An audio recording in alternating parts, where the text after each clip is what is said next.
Good morning. Welcome to your vote counts. I'm Scott Mitchell, Representative Martinez, Senator Kirt. You know, we watched that special session recently about that ARPA money. That's been a long process, right? A whole bunch of bills got signed. 3 got vetoed. Your thoughts about the ones that got vetoed? You know, I was really disappointed. The Joint Committee on Pandemic Relief, which is bipartisan, includes House members, Senate members, we passed those unanimously, and our subcommittees did a lot of work to make sure those projects were going to help our state. So I'm very disappointed the governor vetoed, especially the emergency broadcasting through OETA. And then the arts programs, there was a real emphasis around rural arts and culture and making sure we can build that part of our economy back. That's been a real challenge for local communities that have amazing festivals and performances and other things like that. There was a small amount of ARPA money set aside for the arts, and that was vetoed. Very disappointing. By the way, real quick, Senate going to come back and consider overriding? They said no, they're not. Okay, your thoughts, Representative Martinez, about the vetoes and what's next? Yeah, so I actually agree with my colleague over from the Senate side that it is a little concerning. There was a very thorough, robust process that there was a lot of work put into these ideas to spend these dollars, so it's a shame to see those great ideas get vetoed. I think what you'll see happening is I don't think this conversation ends. We don't need to come back in the special session. Regular session is right around the corner, and we can have a long discussion about overriding those vetoes. We have shown that we are excited and enthusiastic to do that many times, so we'll probably be doing it again.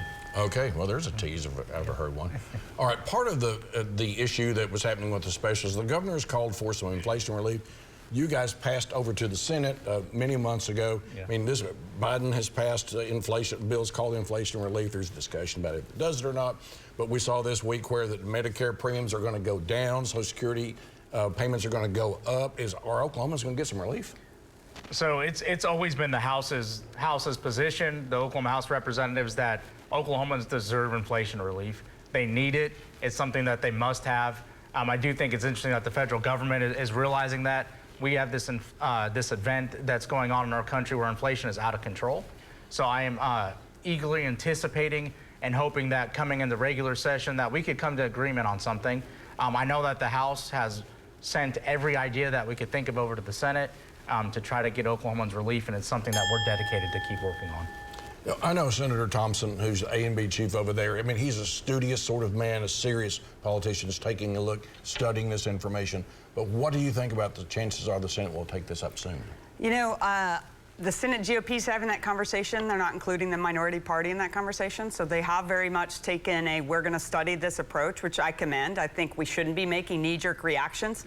But I think it's incredibly important that we focus on relief that matters the most for our working and low-income folks. Our top tax bracket starts at $7,000. We have to look at that. That's from the 1970s. We know that people who are making $12,000 or $18,000 do not have money to pay in their taxes, and we need to focus on that first. Okay, well, we'll see if it used to be Rolaids commercials talked about relief. We'll see if we're going to get relief there soon. Coming up, we're going to be talking about some new bosses on the executive branch. Be right back.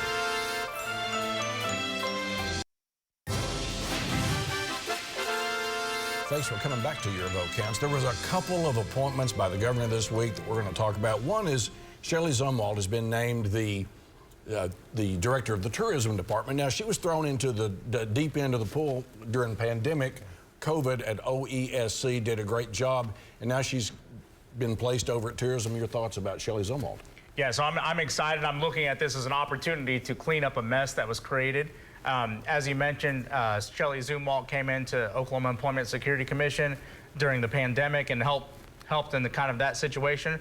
So I'm excited to see her willingness to build something new, to build a department that Oklahomans deserve and can be proud of, and also you know, being helpful to the legislature as far as getting to the bottom of exactly what happened over there, as that's still ongoing, and making sure it never happens again. All right, you know Shelley, you know the job she did at OESC. She's been given this opportunity at tourism. It's the deep end of the pool again.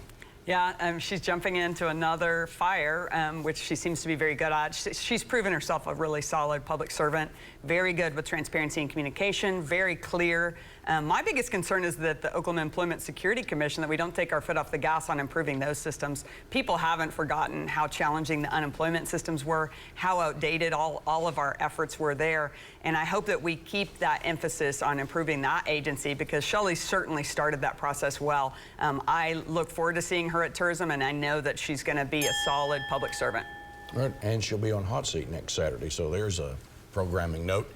Second issue, Stephen Harp, who's been at the at OMS, Oklahoma Management Enterprise Services, has been appointed by the governor to go over to DOC, another agency with issues. Your thoughts about Stephen Harp moving to DOC?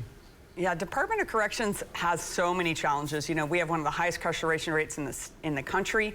We have outdated buildings. We have a staffing crisis. There are a lot of challenges faced. I'm concerned that Stephen Harp has no background in corrections, or other than serving a little bit on the board. I'm worried that his learning curve is going to be very steep. He has proven himself capable of building a good team. I've seen him inspire his coworkers at OMES, so I hope that continues, but I am worried about the learning curve. I think that incarcerating folks is a very big difference and challenge. All right, and Mr. Harp, I know that you and Mr. Harp had a disagreement in one of those tourism hearings that you had back in the spring and the summer. Your thoughts about him now going to DOC? Yeah, so honestly, I was a little surprised when the news came out that Steve Harp was going to be taking over DOC, just for the same fact that my colleague mentioned that I don't know his background in corrections. I don't think there is one. He doesn't have a lot of background in government in general, so I'm very concerned about some of the practices that had happened at OMES and things like that. There is a big difference between running a business and working in government. As much as we like to talk about trying to do the same, there are some tools that we can share, but transparency and the way dollars are spent is a lot different. So I'm hoping maybe he's learned from some of his mistakes in the past. Well, that's a ringing endorsement, I gotta tell you. Okay, thanks for watching Your Vote Counts. See this again at news9.com/yourvotecounts, and follow me on Twitter @MitchellTalks.